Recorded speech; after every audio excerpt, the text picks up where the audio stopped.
Okay, good morning everybody. Welcome to all partners and participants for this compost and soil water webinar. This project has been funded by the government's Waste Less, Recycle More Fund to demonstrate the impact of compost on soil water retention. I'm Virginia Brunton from MRA Consulting.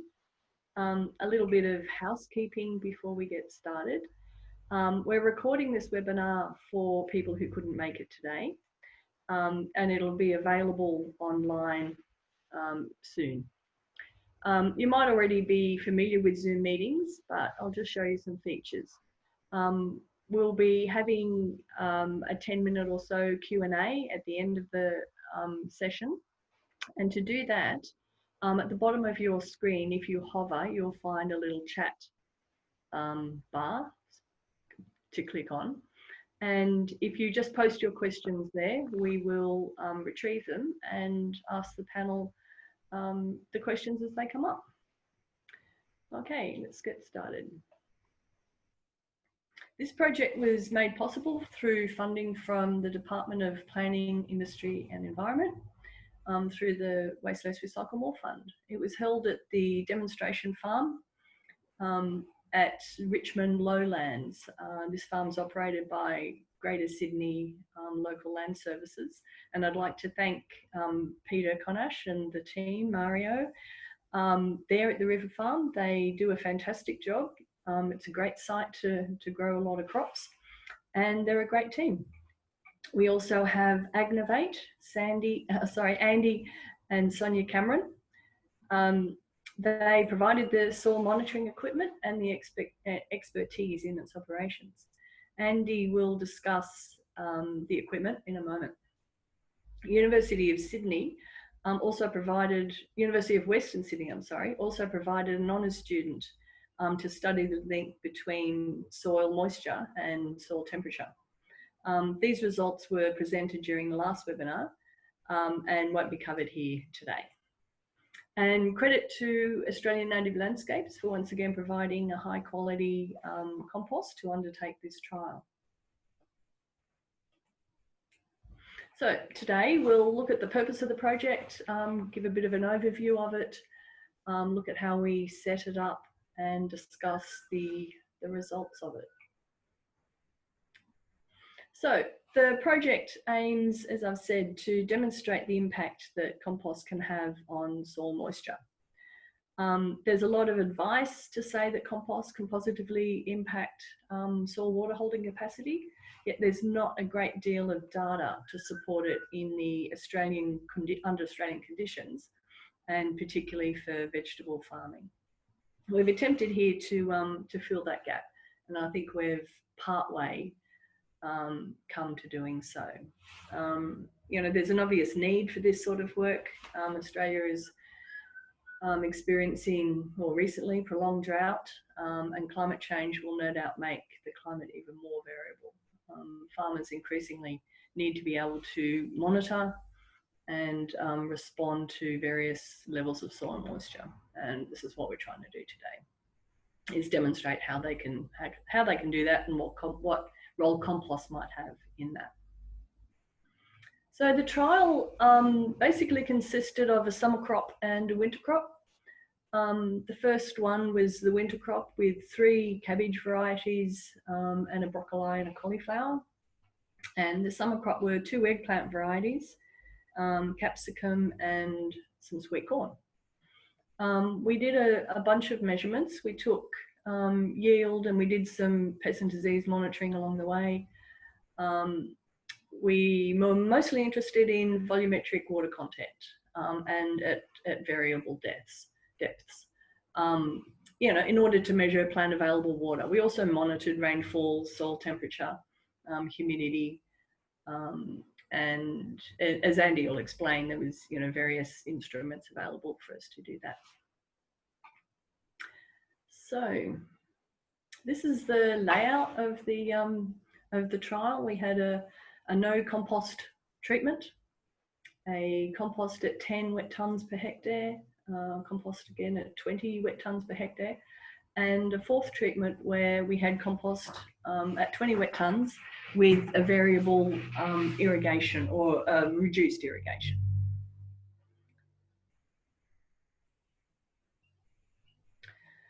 What we were measuring was plant available water, and we were doing that via volumetric water content, which is a function of water, the volume of the water in the soil, and the soil porosity.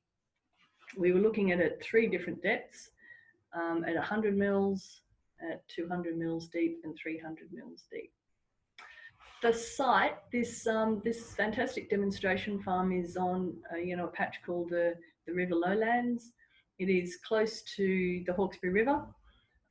It experiences pretty general Sydney temperature variations. Can get a bit cold. There's known to have some frosts.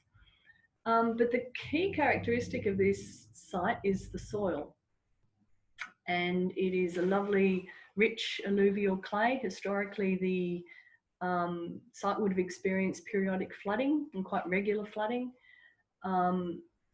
So that it's quite a rich, for a sandy soil, it's a very rich soil. It's got organic matter at 8.5% in places.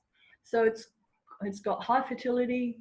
It's just a really lovely soil. In fact, it's, for our purposes, a little too good. This level of organic matter is very hard to influence. It would take, a lot of compost to increase that, and that's probably, the maximum amount of organic matter this soil can hold. So to see the impact of compost in this sort of environment is pretty tricky. And we certainly weren't expecting any impact on yield. These sorts of soils will be producing crops at their sort of maximum capacity in any case. So this is what the monitoring equipment looks like. I'll just pass over to Andy from Agnovate to discuss what it was like. I'll stop sharing my screen and Andy can take over. Thanks, Virginia. So our role with this grant was to help bring some information together, so we could actually put a little bit of science behind what was very anecdotal at the time. So we were collecting soil moisture readings every 15 minutes. Storage of that was off-site in the cloud.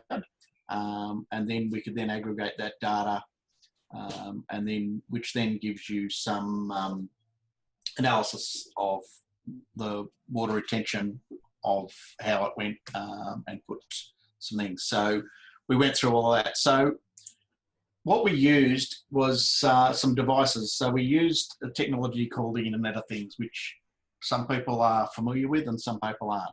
It's a new technology. In effect, it's a little small cut down little computer that sits in a box, and it is then used to go through a gateway or a hub and send it then on through into the internet. To collect that data from the little sensors or the nodes, we used on this site, we used a technology called LoRaWAN, which is a very low frequency radio frequency that goes back to the gateway. And then from then, we just push that through a normal internet connection back to those. Now, this is now being used more and more throughout agriculture because of the size of these little autonomous boxes. Normally, they can sit out, they have a little solar panel, and you can move them about, and they're quite an agile little device.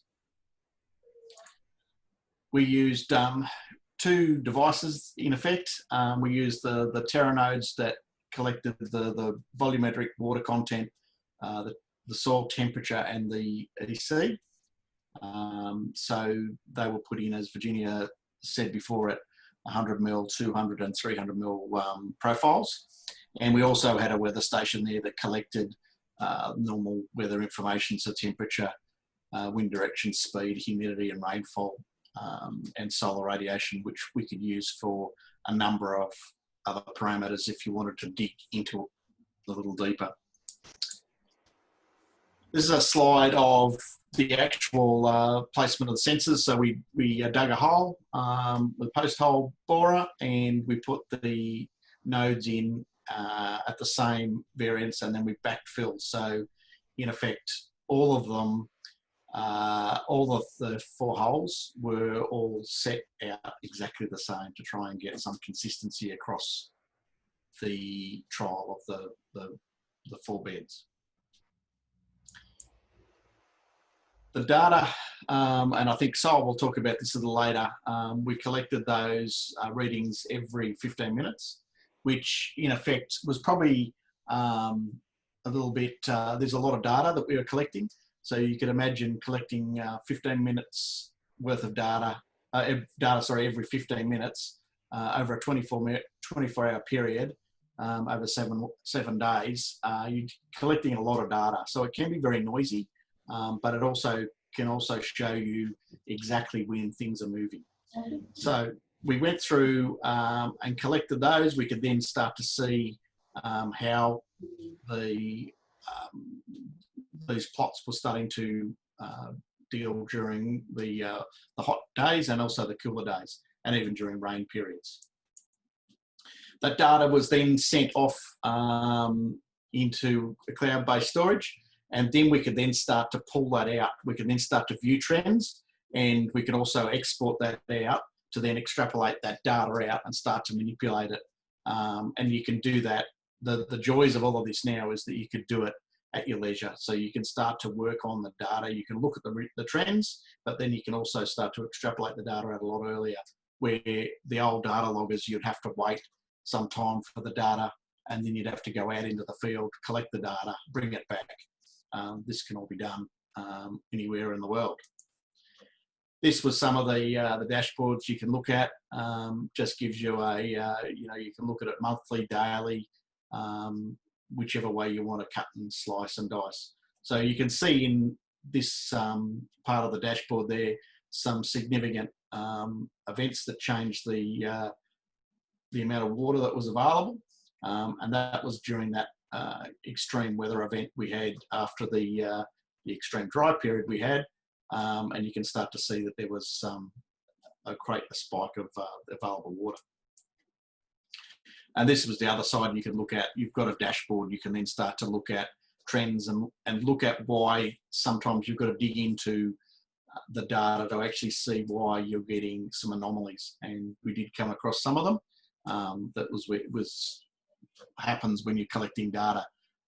Data sometimes gets a little bit, as they term, a little bit dirty, and because it is once again a machine, you've got to be able to interpret why that has happened, and sometimes it's just because it is the machine. So I'll hand back to Virginia, and we'll talk a little bit more later on. Okay, so that's the summary of of what we did to monitor soil moisture. And as we've both said, these are the depths. So 100 mils, 200 mils, and 300 mils. Okay, as we said, we ran this at the demonstration farm, but Pete couldn't be with us today. Pete Conasch runs the demo farm. So he prepared this short video for us instead. So let's have a look.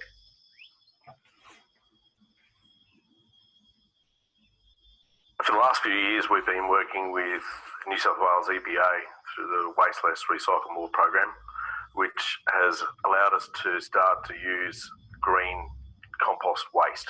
So that's basically anything that goes into your green bin is sourced sustainably and turned into compost.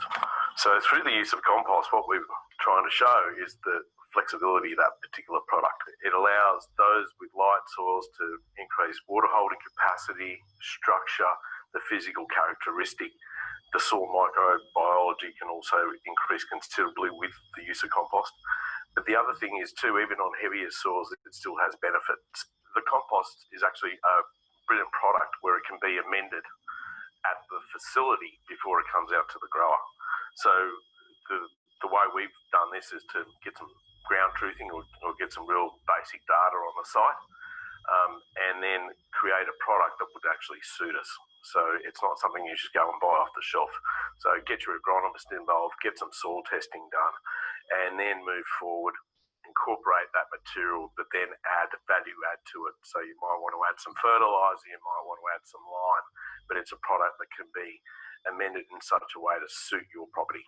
Through these trials, we've been keeping a very close eye on the soil chemical characteristics and only really adding what we need to add. It's a science to it, and we have to do that just to make sure that we keep that soil healthy for generations to come. Compost made to the Australian standard doesn't have any foreign material. It's a quality product in its true form. So just make sure when sourcing the product, it's made to an Australian standard, AS 4544. Applying compost is a really quick and simple and very cost-effective way of actually improving soil health. Compost and its application will increase your soil carbon. So compost actually takes a little while, depending on the soil type, to actually work. There are a number of things that actually influence that. On a regular basis, continue to monitor the physical characteristic or the properties of that soil. Spread the compost through a spreader that we actually have. So it's a belt spreader. If we're talking large hectares, it works extremely well and probably the only way to do it. So it'll hold around about 2.5 cubes of material and gets spread extremely evenly. Those who don't have that sort of equipment, unfortunately, you're just going to have to use a shovel and go through the motions. Yes, it does take longer, but you'll get there.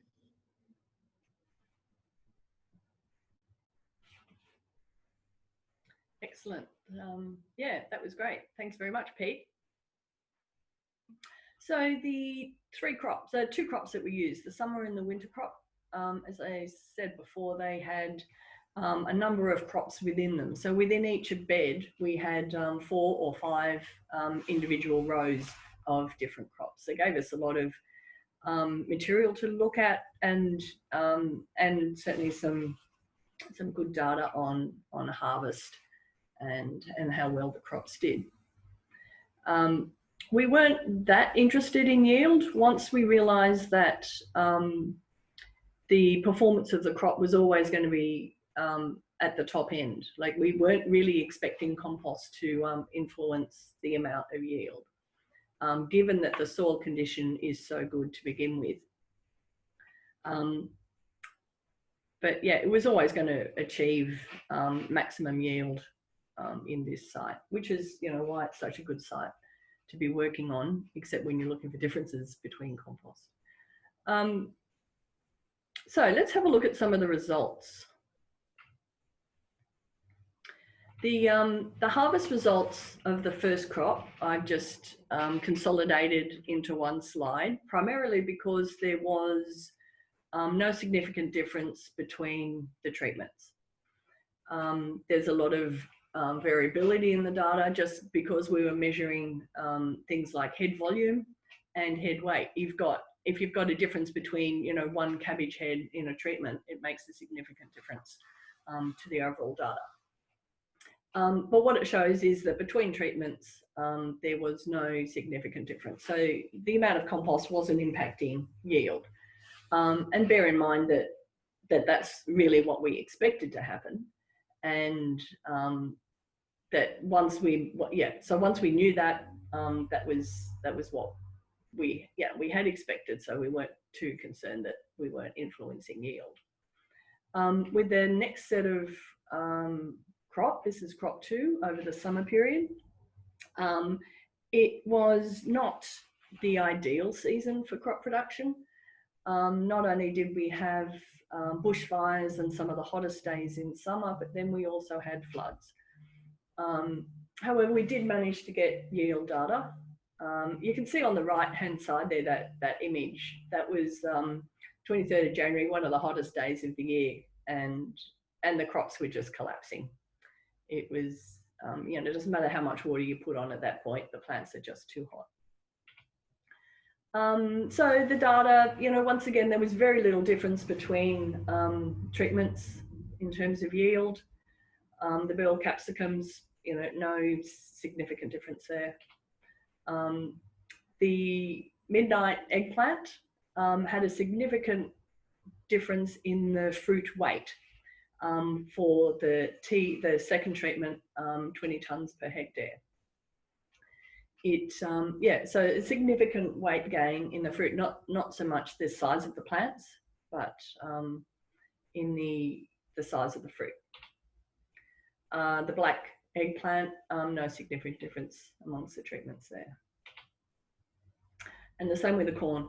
The fruit weight in the corn wasn't measured, and with corn you hardly ever get any differences in yield anyway, because each plant only ever generates, 2 corn ears. So it's very difficult with corn to get differences in yield anyway. So let's have a look at the water data. This is what we're really here for. And some of the shots Andy showed before show that we can collect an awful lot of data. And even this slide has filtered out a lot of this is average daily. So we've got data for every 15 minutes of every hour of every day. So there's an awful lot of data there. And this is at 100 mil. And the other thing that you get with the data is a lot of variability. What we found all the way through was that the 10 tonne per hectare rate on all depths, on all treatments, was more variable than all the other data. And, I'll be frank, we don't really have a good explanation for that. We just don't know why. It started to settle down a bit more towards the end, but certainly in the early months, you can see there, June, July, August, September, very variable data.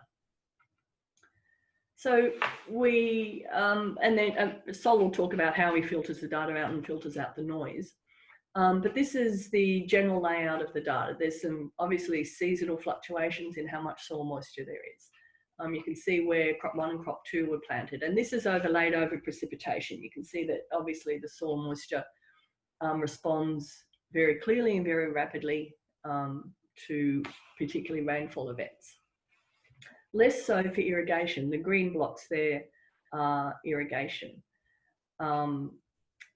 That's hardly surprising. The irrigation's going on at 6 millimetres per hour, whereas rainfall events typically are 30 to 80 millimetres per hour. So there's a lot more intensive water going in on these storm events. And you can see virtually each response across those 3 treatments is very clearly in response to rainfall, particularly storm events. So if we have a look at crop 1, so this is the winter crop at 100 mils, and this is the daily average volumetric water content at this depth. Now, this is early days in the cropping cycle. The compost has not been fully incorporated into the soil. The microbes haven't done their thing, and the equipment is hasn't stabilized. The tensiometers haven't really fully stabilized with the surrounding soil. So that partly explains, I think, the variability in the data, and the fact that you've got what's reading here is that the control has got more water in it than both of the treatments. But what is clear here is the increasing ability, or the increasing water holding capacity over time in these soils. So you can see that the control, the blue one at the top, is not increasing in the amount of water being held in the soil. But the 20 tonne treatment, the black lines, are increasing, and it's and the 10 tonne per hectare is increasing, but not at the same rate as the 20 tonne per hectare. So there's a bit of a pattern emerging here, but it is early days in the trial. This is crop 2. So this is now March. This is 6 months later. the tensiometers has settled in, the compost has settled in. This is a period of no irrigation and no rainfall. We're just looking here at what's happening in the soil when it's just left alone. And what we're seeing is that the 20 tonnes per hectare clearly is outperforming both the control and the 10 tonnes per hectare. There's no significant difference between the 10 tonnes and the control here. In fact, you can still see there's quite a bit of variability in that 10 tonnes per hectare VWC. And also what you can see there is the loss of water over time. So the amount of, literally it's just evaporation at this point. The 20 tonnes per hectare is losing less water over time than both the control and the 10 tonnes per hectare.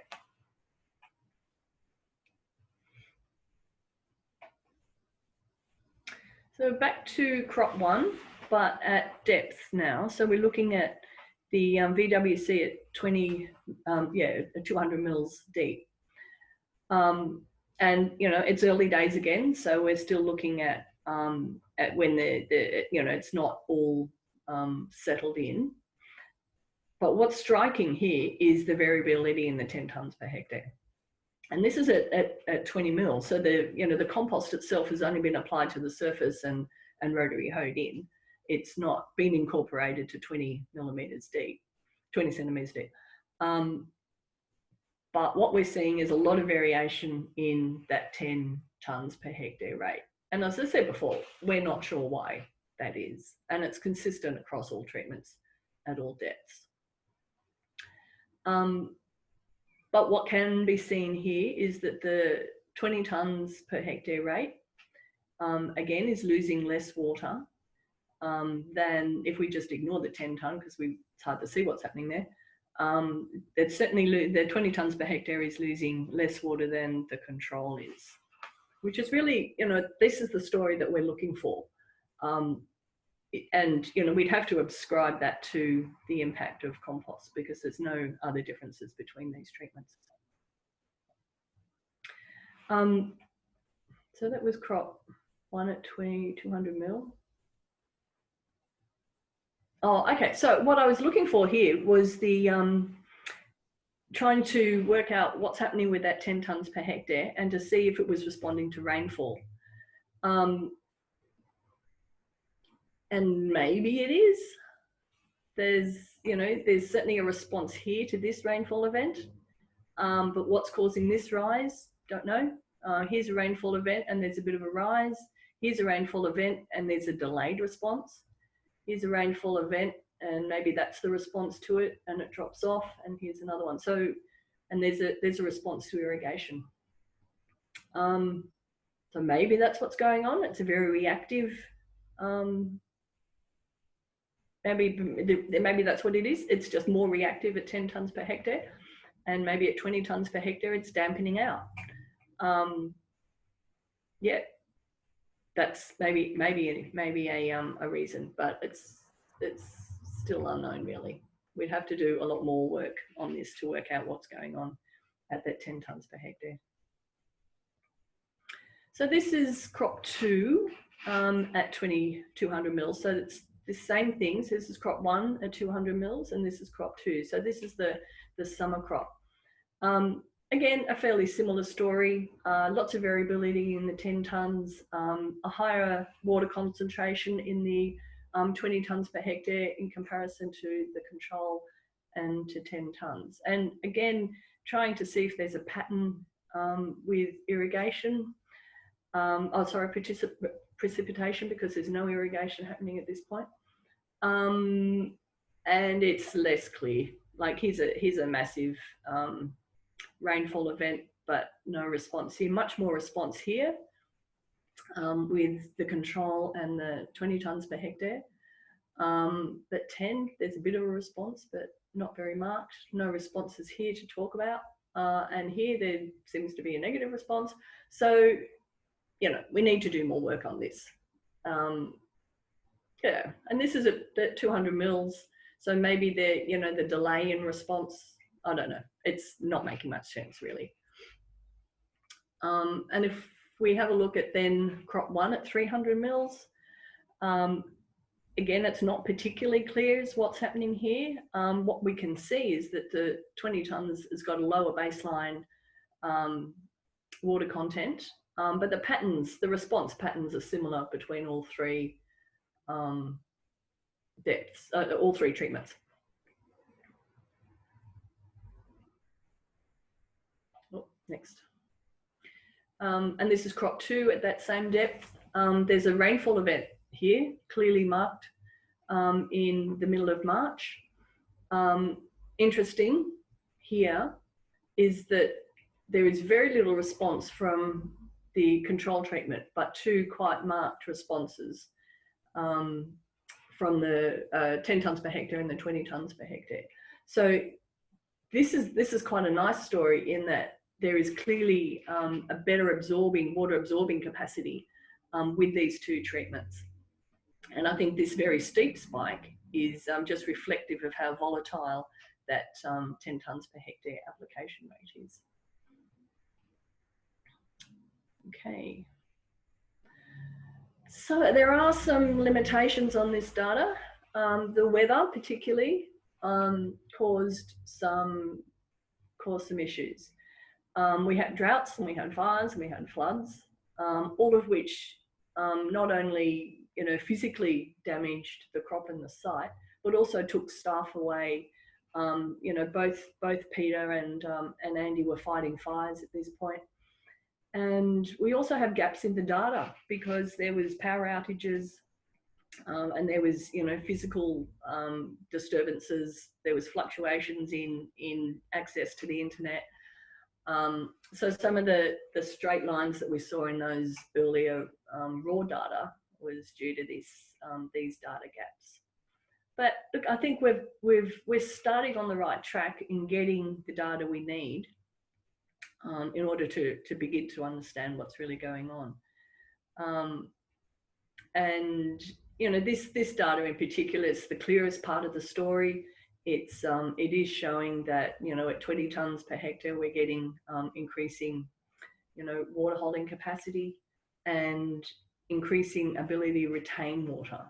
So both of those things are important when farmers are looking at reduced irrigation rates or controlling irrigation better, or and the flow-on effects of being able to save money and time in controlling irrigation. The raw data that you get is very noisy, and why this treatment, why this 10 tonnes per hectare is so volatile. We've really got to spend some more time trying to work out what is going on with that 10 tonnes per hectare, and perhaps just analysing it more closely. Yeah, it's very interesting data. So, by way of conclusions, crop 1 data was more variable, and we can put that down to the lag between compost being absorbed and also the tensiometers settling into the soil. The 10 tonnes per hectare rate shows lots of variability, both in terms of retaining water as well as losing it, and that's evidence, as I said, in both crops and at all soil depths. But the 20 tonnes per hectare consistently shows higher moisture content and reduced water loss over time. So whilst this is pretty early days in this data, it'd be great if we could continue the project and and then follow this for another couple of seasons, which is really what we've got to do, because we're really just at the beginning of understanding what's going on. Just by way of a snappy conclusion, yield, no significant difference except for one crop, and as I've said, that T20 treatment seemed to have a greater impact than the 10 tonnes per hectare. I'd like to open it to questions. You've got the chat line there. I'll stop sharing my screen and see if we can pull up some questions from you. So have a think and see what we've got. Okay, Sol, have we got some questions from the panel? Yeah, thanks, Virginia. Yeah, so we have a question from Justine Cox. Justine. And she's questioning about the variability in the 10 tonnes per hectare. And she'd like to know how many replicants there were that made up the averages in the 10 tonnes per hectare, and I guess across all of the data, and what might be creating this variability. Yeah. So the variability is not variability between replicates. There's just one set of solenoids at 10 tonnes per hectare across the 4 treatments. So there's only 4 sets of data that we're getting. So it's not, the variability is not due to variability between replicates. It's variability at 10 tonnes per hectare. It's just every 15 minutes when the data is read, it's one thing, and then the next 15 minutes, it's 2 or 3 millimetres of water difference. It's an internal inherent variability at that rate. And it's interesting that it is variable across all treatments. Sorry, at all depths. So we don't really understand, as I said, we really don't understand why it is fluctuating quite as much as it is. And I'm using the term variability incorrectly. It's not statistical variability, it's fluctuations in the data. Sure. But Justine, if you've got any insight to that, I'd love to have a chat about it. Thanks, Virginia. Yeah, we might be able to replicate the data a little more to have a bit further insight into what might be driving this. So we have another question from Steve. He was asking about runoff on the plots, and also he said here, it's important to analyse the different depth layers with respect to each other to tease out the story on water movement within the profile. Sure, thanks for that, Steve. So, Virginia, did we have any runoff on the plots, surface layer runoff? I wasn't out there during those storm events, but yes, there was a lot of surface water movement, not between the treatments because the beds didn't allow for that, but certainly that storm event, it flattened the corn crop, and there would have been lateral movement of water. The soil doesn't allow much lateral movement of the soil. It's really stable. It's really quite sticky. So there wasn't soil movement, but there was certainly, runoff from the rainfall events. In that last Q&A slide that I showed you, there's actually some puddling on the site between the beds following a rainfall event. So, you can't underestimate the impact of that rain. It was, 100 millimetres in an hour on that Tuesday. And yeah, it was pretty tough weather. Yes, that's for sure. I was actually out on site after that rain event, and I was very lucky that Pete supplied me with some gumboots out there. Otherwise, I would have been leaving my boots in the soil. So on the chat line, does anyone else have any questions? No? Okay. Well, I might just take this opportunity then, Virginia, to share my screen, just to give a bit of an insight into the spread of the data and how how much it ranged throughout the trial period. So let me just share my screen. So here we can see, very similar to one of Virginia's graphs earlier, the average daily VWC at 200 mils. So this is averaged out per day of the data that we had. But I can very easily show you how detailed the data was, given that we had data pings every 15 minutes or less. So we can see that it becomes a scribble of sorts, and it's very difficult to really gauge any pattern or follow any trend throughout the data over this period. So what we did with all of this data, we threw it into a pivot table that would then average out the days to make it easier to give us a bit of a story and a picture with which we ran. So as I minimize that down, we've got days, months, and then the years of our data reading. I was also able to apply some of these slices so we can look at individual months and individual days to get a nice picture. So as you can see, I'll bring up March towards the end of the trial period, where we started to get much more of an even pattern or an expected pattern in the data that we expected to see throughout the trial. So this is for the month of March, given every day, and I'll just see how it comes up with, yeah. So when we look at the data in its finest form, it becomes quite messy and difficult to interpret. So we had to average that out per day, which is the end result. So does anyone have any questions about the data and how we went about monitoring? Andy, do you want to talk about how that data can be used? What benefit it would be to a vegetable farmer to have these units in place?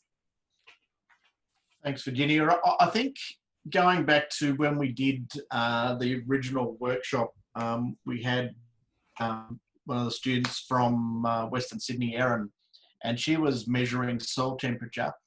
And at that stage, part of her brief was that she had to collect it manually. So poor Erin used to have to trundle out to that farm a couple of times a week at the same time every day or every week and collect manual samples, which was very time consuming to get the same data that we were going. So I think going forward, the way that this technology is coming to the fore, and it changes dramatically. So the last 5 years, we've had a massive spike in technology. The next 5 will be things that haven't even been invented today. So as you start to go forward as a producer or a farmer, you've got huge opportunities now to monitor and see real time what you're doing. And instead of the good old days of taking a shovel down and digging a hole and making an ad hoc decision, you can actually put some science behind what you're trying to actually achieve, and making sure that the thresholds can be lower, so that you're, for example, to making sure that you're applying the correct amount of water at the correct time, so that again you're not spending, resources in electricity and all your inputs into growing a crop. You can do it with some amount of science to get the best result out of it without having to either stress it at one end or the other, being too wet, too dry. And there's a whole lot of other things that you can start to monitor.